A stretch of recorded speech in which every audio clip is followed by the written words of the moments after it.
We are here at UNC Radio for the 8th Annual Total Theater Tony broadcast, the Broadway special that we do. I'm Dave Lefkowitz. I'm very excited to have our first guest coming with us. He is the chief theater critic of the New York Daily News, and I'm excited because a lot of the guests that we've had on the show have been here and done this before, but I've never had Joe Dziemianowicz on. And so, Joe Dziemianowicz, welcome to the Tony Show. Welcome to the Daverhood.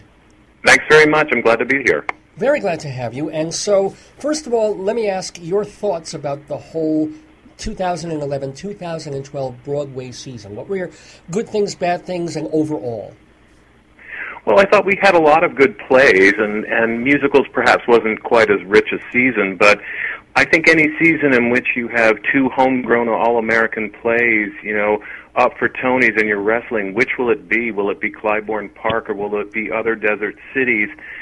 Last year it was we had Warhorse, which was a British import. We had Jerusalem, which was a British import. We had Mofo with the Hat, which was a New York writer, as well as Good People. It's really nice to have the two leading plays be New York, American plays. Musical, also, it's been an interesting season, not quite as rich as I said, but what's an interesting story about the musicals this season is the incredible journeys that these musicals took to get here. Newsies, which is a leading contender, is a front runner alongside Once, but Newsies wasn't even scheduled to come into Broadway. It was supposed to play nearby in New Jersey, and because it was a hit there, it's here. I think it's always so interesting to see how things get to Broadway. And meanwhile, Once, which is a show that I'm really crazy about, started downtown. Perhaps it had its sights on Broadway. Who knows? Because it's so small, so intimate, so subtle in every way, and I mean that in the best possible way. Who knew that it would be here? Who knew it would be, right alongside Newsies? And it's sort of typical of the season. There's been a lot of interesting journeys. You look at a candidate like Linda Lavin. Here she is up for a Tony. She's here in a slot. She gave up two other roles, meanwhile still got to Broadway. So, it's that kind of year. Big journeys, big surprises, and, it always makes for an interesting season. I've heard from one or two other critics, you're talking about the Lions and Linda Lavin in that show. Do you think that got unfairly left out of the Broadway Best Play sweepstakes, or were there four worthy contenders and the Lions just would have been fifth? I don't know that I think the Lions was a Best Play contender. I think it's a very... it has a lot of bite, it has a lot of humor, and it just flies by.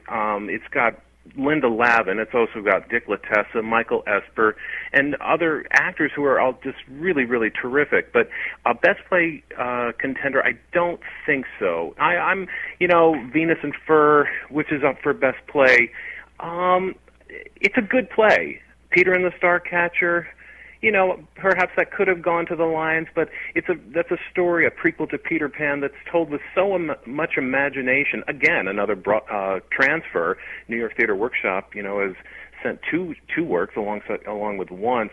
That I think may have gotten the nomination simply, or not so simply, for the creativity involved in telling that story. Very low tech, very big impact storytelling in that show. So I think the Lions. Linda Lavin represents that show, and she represents it beautifully. She's going to be hard to beat in one of the evening's best races. Now, I get the sense, as far as new musicals go, that your heart kind of is with Once, even though Newsies is... Yeah. I think you enjoyed Newsies a lot. But I didn't get a gauge on whether you would have voted for... I know I assume you're a Tony voter, so you're welcome to tell or not tell, but between Clybourne Park... Other desert cities, any favorites for you? Well, those, like I said, those are two really good plays. And, here's Clybourne Park that came to New York, was seen at Playwrights Horizon in 2010. That's, long time ago. And meanwhile, it went to L.A., and, before actually it went to L.A., it was in London. And, that first year won a Pulitzer Prize. So it's taken a while to get to Broadway. I think the timing, they say timing is everything, and that play arrives at exactly the right time. Other Desert Cities opened opened, golly, how long ago? 8 months ago or so. A very good play by John Robin Bates. But I think that Other Desert Cities, which is a terrific family soap opera, and I don't mean that pejoratively. It's filled with great humor, the kind of surprises that will just hush an audience. The last 30 minutes are just a thrill to watch, and I've seen it twice now, and each time the same impact. There's a switch in the plot, and everyone just hangs on every word. I think what Clybourne Park has in its favor is that it's about race, which is a hot-button issue. It has a Pulitzer, which gives it a cachet. So I think when voters marked their ballots, as I did, it was a tough decision, as I said, and I kind of welcomed, give me this kind of dilemma every year. I'm happy to wrestle. But I ultimately did vote for Clybourne Park. Wow, okay, cool. I mean, I think it's really going to be an amazing horse race for that. I don't think anybody... How have the other critics, have they copped to what they voted for? I think it's going to be a tough race. Well, some people have said that they really thought Other Desert Cities was a perfect play. It was a really terrific work. And some folks are not so strong on Clybourne Park. They find the satire a little obvious. But then other people have said almost the reverse thing. So it's not like I can... Well, here's the thing, that my first viewing of Other Desert Cities is it can tilt toward melodrama, and you can either embrace that or not. Clybourne Park, some of its detractors have said, well, gee, the whole second act is about people sitting around telling jokes. That's not what the second act is at all, actually. I think that I have, all along, I have such an admiration for Bruce Norris, and when I first saw the play, how genius of him to take a shred of Raisin in the Sun. Here's a playwright who was smart enough to see something that's been sitting there for decades. It's about a story of that Raisin in the Sun of a family who finds a house in a neighborhood, a white neighborhood, for a bargain. And he thought to himself, why the low price? And out of that grew this play. Mm. And I think there's so much to admire just in that whole process of just being open to an idea. I have a great amount of admiration for Norris's thinking on that. Cool. We have just another moment or two with Joe Dziemianowicz. I'm sorry that it goes so fast, but because I wanted to talk to you so much more. You're so intelligent and so knowledgeable about these things. But I'm looking at the original score category. Didn't really look at it this closely before, and I'm seeing like, do you think Frank Wildhorn might finally win a Broadway Tony? Because it's a weak category.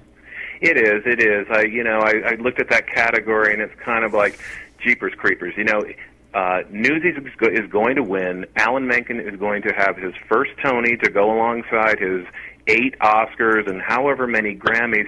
Well, but wait, it's sort of, Joe, I don't, Joe, go ahead. Sorry, I don't mean to stop. But the thing is, Newsies has the same problem that Once has. Is that it's all I know the exactly. movie. It has, probably squeaked in there with just enough new material to qualify.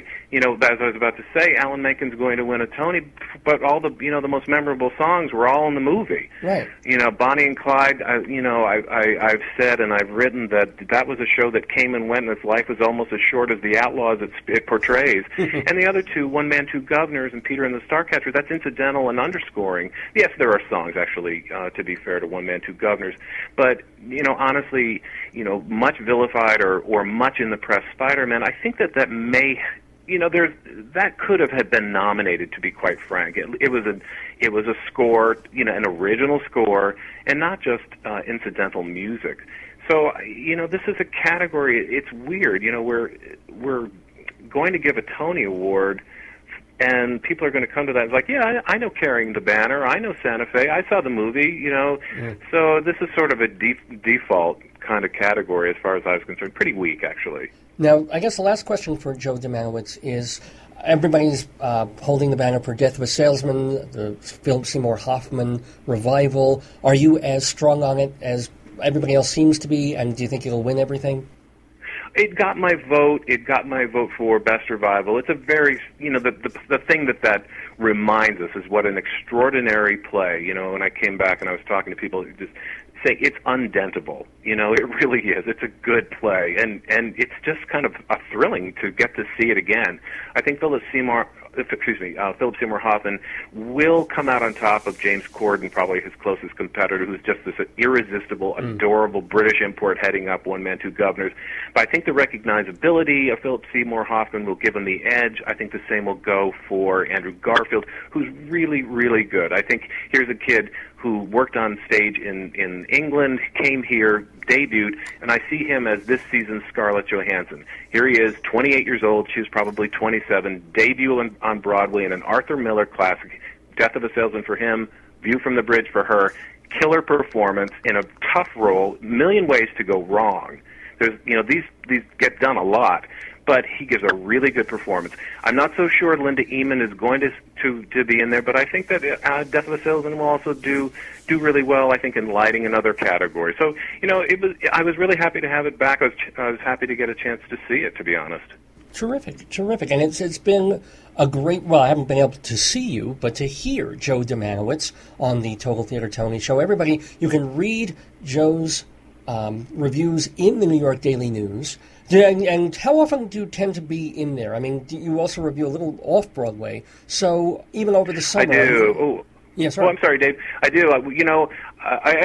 We cover Broadway. I cover Broadway. Every show I cover off-Broadway, off-Broadway, and I actually review the Met and Cabaret. So, yeah, I welcome readers. My predictions are actually up online. There'll be a story in tomorrow's paper with my take on the season and the predictions and a ballot. So get the paper and see how I did. My picks are in red, and who knows whether that's going to be, metaphoric or what. Did I do bloody well or not? So I enjoyed talking to you. It's always great talking about the Tonys, exciting time of the year. Thank you, Joe Dziemianowicz. You've done bloody well on our show, and thanks so much. I enjoy the Tonys.